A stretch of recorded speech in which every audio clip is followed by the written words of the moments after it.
You know what time it is, no matter where you've been. So let's do it again. Listen up and let the sun shine in. We've got soul training. Time to practice what you preach. Ooh, yeah. Yes, we do. We've got soul training. Hello, Daniel. How are you doing today? Just right, brother. How about you? I'm doing good. It's nice to be back in the comfortable confines of our studio here with our chief engineer and aficionado and mentor, Big Show Joe. Indeed. Oh, man, I told you that's not going to stick. Well, we're 2 for 2. It's the That's second right. episode we've used, so I think it's gonna stick. I've often wondered, what's your coffee game look like? You like coffee? Oh, man, I love coffee. Really? I describe myself as a coffee enthusiast, but not a coffee aficionado. Okay. Yeah, so I drink it all day long, every day, but I'm not terribly picky about it. You're not snooty. I'm not snooty about coffee. The only reason why I would consider myself a coffee enthusiast is I get really enthused when I drink coffee. So that's the first thing I look for every morning. And I guess my favorite coffee, it's very short, my favorite coffee story is for a long time, well, for a good while, about a decade off and on, I worked with our local fire department and our local ambulance service. And the boys at the fire department, they had a recipe called the 10W40. You know what the 10W40 recipe is What's of coffee? that? Well, as Mama used to say, that if you poured it out, it would walk. It was that strong. But what would happen is with the 10W40 recipe is that whatever was left in the pot, if you wanted to, you didn't have to. You could take the remainder, go out to your vehicle, put it in your motor, and it would serve as oil, like 10W40 oil. Oh, yeah. So I always, the boys at the fire department know how to make coffee, and I still use that all the time at home. So it's I'm sure that's great. I consume more coffee than I do water.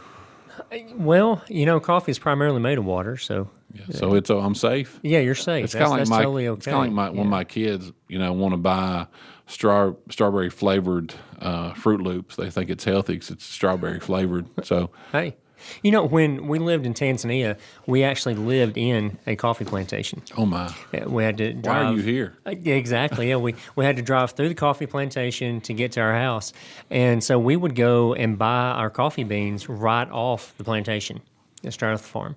Wow, And you can't get any more fresh. You can't. I mean, we watch it being roasted right there, and sometimes we get beans, sometimes we get them to grind it for us. But that's my very favorite coffee. And every time, when I go back to Tanzania, I always make sure I have plenty of room in the suitcase to bring back several bags of coffee.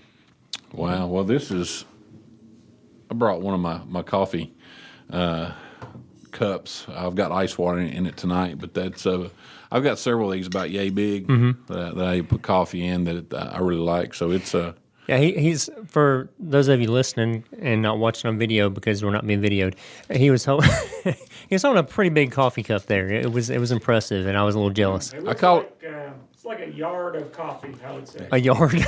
I call it my straight pipe. That's what I call it at home when they Okay. say, which cup are you looking for? I said the straight pipe. So it doesn't fit in the dishwasher. Okay. Well, these people get these Yetis and these kind of cups that will keep your coffee hot for 17 hours, and that doesn't work for me because I want my travel mug for coffee that I'm going to drink right now, not later. Tomorrow. Yeah, not later. And it's I was wondering about what your coffee game looked like. We need to get together and we did. Have a enjoy cup some of coffee. and I can more than a cup hopefully, but we can try that 10W40 Okay. sometime. So we can work through that. So I'm thankful we get to be here together this afternoon. Amen, brother. I got a question for you. Okay. If we were to play a game of chance, just say we're going to flip a quarter and, heads or tails, which way is it going to go? And of course, we're not gambling men, so there's nothing on the line here. We would expect that given, natural odds, the outcomes are going to be roughly equal over time, right? You got heads, I've got tails. From a statistical standpoint. From a statistical standpoint, it's going to be close. If we did it 10 times, we would expect that it's, one of us is going to be 5 one way, 6, something like that. It's going to be close. But if it were to be like 8 in a row go your way, and I lose 8 in a row. Then we're starting to feel like, hey, something's up here. This is against there's a little significant deviation here. That feels like luck, right? Good luck for you, bad luck for me. So when we talk about luck, we mean that there's maybe some sort of abstract force that is working in our favor or against us. Are you a believer in luck? You have any lucky routines or anything like that? I guess my answer is twofold. I know choices have consequences, and I feel like that the results of I receive of whatever I'm doing is a result of what you said, a routine.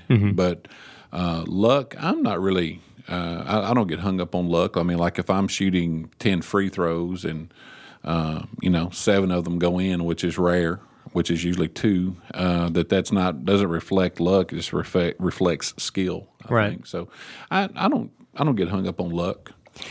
I don't really believe in luck, but I do have a pair of flip-flops that when Alabama is behind late in an important game, I need to go make sure I have those flip-flops on. And they haven't sent me the thank you yet, but I want to take credit for at least 2 national championships because of my flip-flops. Wow. Yeah, it's... You need a ring. I need a ring, right? Absolutely. But we have lucky routines and stuff like that, and that's just silly. I know that doesn't actually I guess what I was going to say. It's the result of work, preparation, putting things in place, routines for me, I guess. But what about when something happens that has tremendous significance? You have that day that you meet somebody that changes your life, and you just happen to be at the same time and same place. Like you meet your wife. I don't know how you met my wife. I met my wife at a Christian camp, backwoods Christian camp in Lineville, Alabama. It was her first year going to that camp. It was a camp that I'd always gone to, but she kind of decided at the last minute to go there. If she hadn't gone there, we probably never would have met. She was planning to go to Faulkner. I was planning on going to Freed-Hardeman for college. So odds are we're never going to meet and get together unless she happens on the spur of the moment to choose to go to that camp. When things like that happen, then you start wondering, is that just something lucky? Is it just coincidence? That's how things just happen? Or is there some providential something going on behind it? And how can we know in the moment? Can we know in the moment, or even afterwards as we look back? We think we see the hand of God in that, and what's going on in my life, whether it be good or bad. Do you know where I met my wife? Where's that? At a cardiologist. Really? Yes, I wasn't a patient, but my mother was, and my wife worked there. And she made your heart beat faster? Well, enough to the point that I had to come back 6 months later with my mother to get her pacemaker checked. And when my wife was checking my mother out, making the next appointment, I just very quickly slid the window back, and I says, "While you're making an appointment for her, make an appointment for me and you for this weekend." That's nice. That's smooth. Yeah. Did she go for it? She did, and I didn't get charged anything for the next appointment or anything at all. So it was. That's how it. And you're right. From a choice standpoint, I'm a believer in choices, but also I think that if you go to Scripture, think about what we're basing our discussion and our hope and everything on. If you go to Romans chapter 8, verse 28, I know many times that this is referred to many when things both good or bad happen. Mm-hmm. But before I read Romans 8:28, I also, the way I understand Scripture and the way I interpret, the way I follow from obedience to faith and faith, is as long as we are seeking to please God, that things may not always work out as we would have them, but it does work out for the good. Romans 8:28 says, "And we know that all things work together for good to those who love God, to those who are the called according to His purpose." That all those things work together for good to those who love God, meaning that there is good that comes out of challenging or bad things. Mm-hmm. Now, as far as I know right now, I'm blessed. I know where my family is. Everybody's safe. No one is in the hospital or on the fringe of departing earth or anything like that.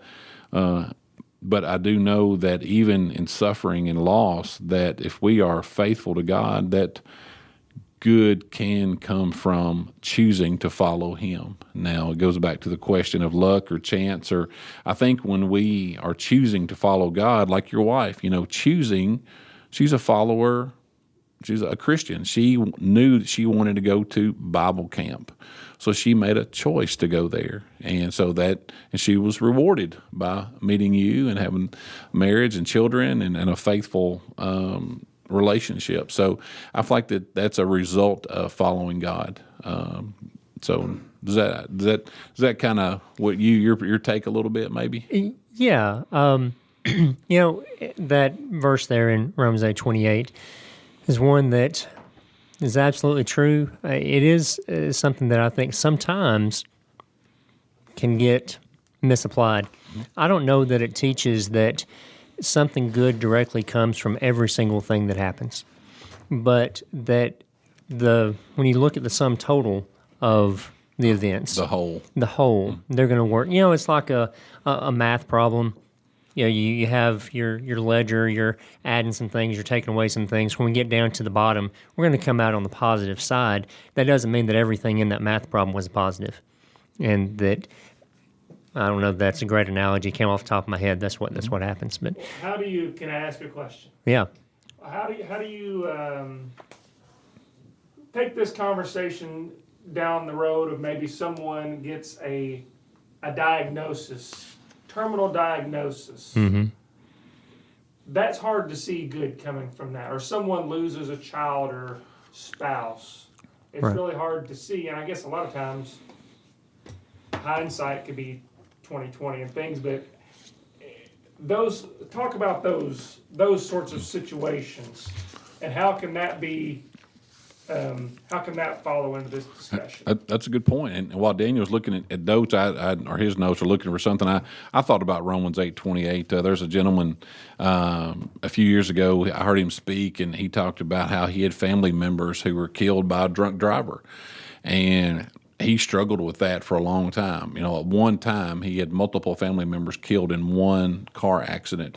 And he said after a while, he said there was a deacon at his church who worked for a local insurance company. And he said, hey, we're having a training in our region. Why don't you come talk to our agents about how you were treated, and it was positive, how you were treated by our company, not in a sales kind of way, but the importance of customer service, sensitivity, and all those things.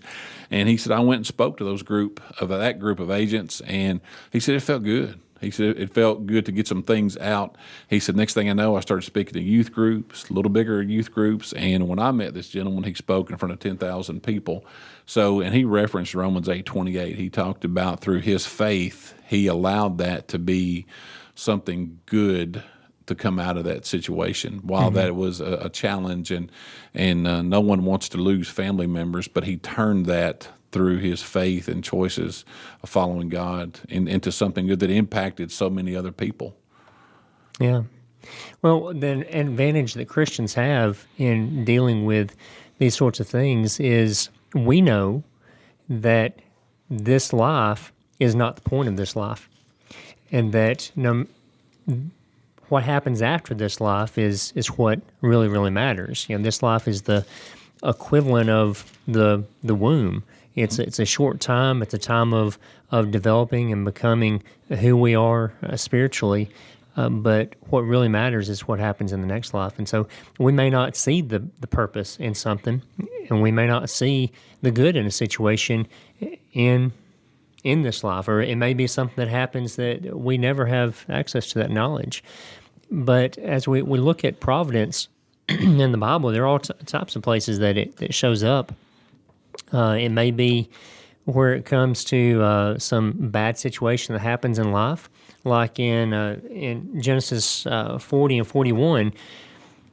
When I think about the story of Joseph, that's a powerful story of providence. Obviously, through Joseph's life, but not only in Joseph himself. Joseph, we find him in prison wrongfully, and there in prison, he encounters Pharaoh's cupbearer and interprets his dream for him. And that cupbearer was subsequently released and restored to service in Pharaoh's house. 2 years later, Pharaoh has a disturbing dream, and the cupbearer remembers, oh yeah, there was this guy in prison named Joseph, and he was able to interpret my dream. And Pharaoh subsequently has his dream interpreted by Joseph because the cupbearer is able to serve as that bridge to bring Joseph to Pharaoh. Pharaoh then puts Joseph second in charge of all of Egypt. That puts him in a position to save his family, to save the lineage that would become the bloodline of Christ and all that sort of thing. And they've moved to Egypt. It eventually sets up the Exodus story and the birth of the Israelite nation and the coming of the law of Moses, all that stuff. And we see how Joseph took part of that master plan because of that. But why was that cupbearer jailed and then released? I don't know what his exact crime was, but he played a role in that story. Why was he jailed and then released? Ultimately, it wasn't really about whatever crime he committed or was accused of. In the big scheme of things, this happened so that he could serve as a bridge. We needed to connect God needed to connect Joseph with Pharaoh, which meant there had to be somebody to be that bridge. And I think, in Psalm 75:7 reminds us that God rules. God can raise up who he wants. God can put people in our lives for reasons, and we can be those people in others' lives for reasons. And I think it's important to us to remember that God ultimately is in control, but yet we do have a free will, a free choice. I've learned a long time ago after having kids, the best way to love someone is to allow them to be free to choose what they want to do. I think about us, all of us like to have choice in our life and those things. So as far as, I think about Joseph used his total situation for the good. He chose to do that because of where his allegiance was. I keep going back to, your wife, her allegiance was with God. So she chose to go to Bible camp or Christian camp that summer. And so the end result is of those things lining up together. And I think about my friend, he chose to turn his very tragic situation into something good. So when we allow suffering, where I'm kind of, I guess, thinking a little more about suffering, but at the end of the day, you go back to luck, are we lucky that, maybe we swerved and we missed that other vehicle, those kind of things. I still think it goes back to choice. Joe, he talked about if you get a terminal diagnosis, the older I get, I realize that obviously our environment plays a huge part into our health environment, also our circumstances, our DNA, our choices of what we eat and drink and exercise or don't exercise. So I think that all those things kind of line up, but ultimately we need to focus on eternity and not necessarily the present all the time to get wrapped up in that all the time. Well, the practical takeaway is we do need to focus on our choices and how we respond to situations because that's all that's under our control. But not everything is a result of our choice as far as us being put in those situations. One time, Tiffany was doing a ladies' day in Maasai country in Tanzania, which the Maasai are, they're polygamous. The ladies there especially live a hard life.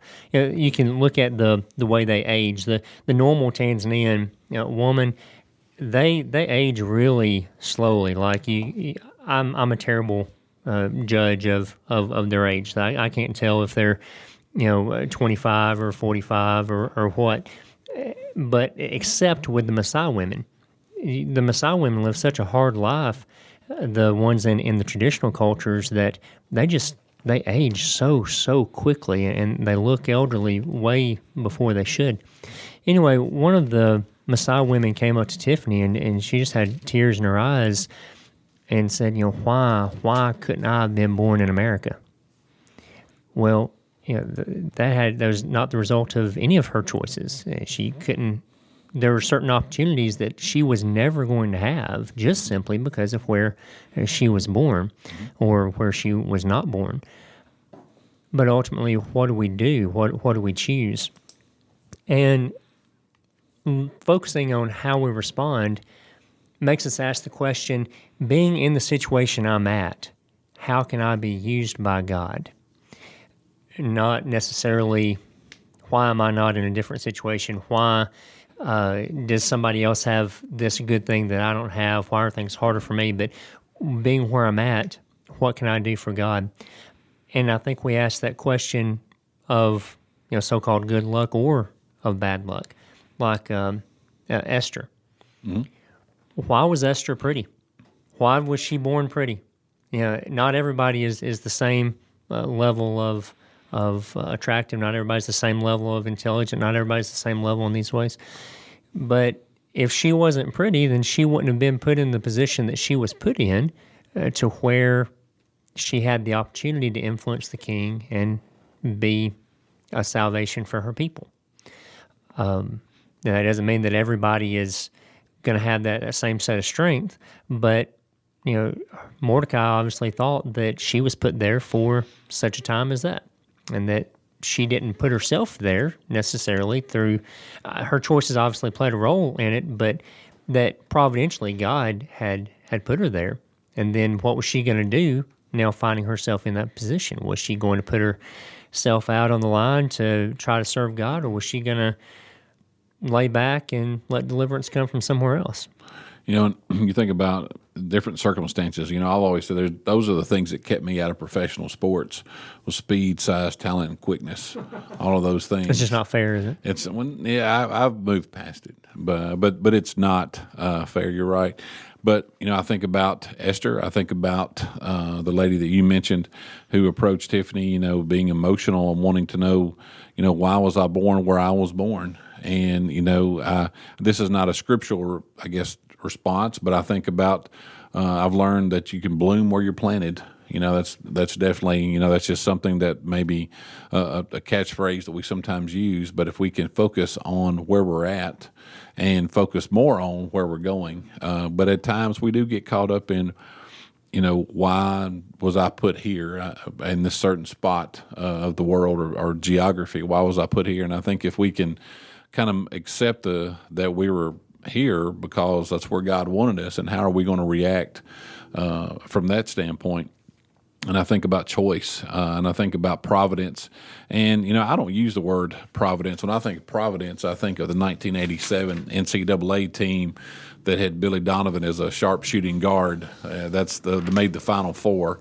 So that's when I think of providence. But providence is just simply the protective care of God. And when I think about providence, I think about what can I do to make sure that I'm pleasing to Him. My faith is in such a way that I'm under His careful custody, His comfort, regardless of where that I am. I try to challenge myself and challenge others to think about your life before you submitted your life to Christ, and think about your life after you submitted your life to Christ through obeying the good news, the gospel. And it's a huge, huge difference because of where you think, your attitude of what you think, where you're at and where you're going. So I think because we all want to be in that protective custody of Christ. We all want to be there. So that no matter what happens to us, we can rest assured that we are protected regardless of our circumstances, or the things that maybe don't go our way, or things that we get that bad diagnosis, or we don't get that job, or we lose a family member unexpectedly, that we can take comfort to a high degree because of being in the providence, the comfort, care of God.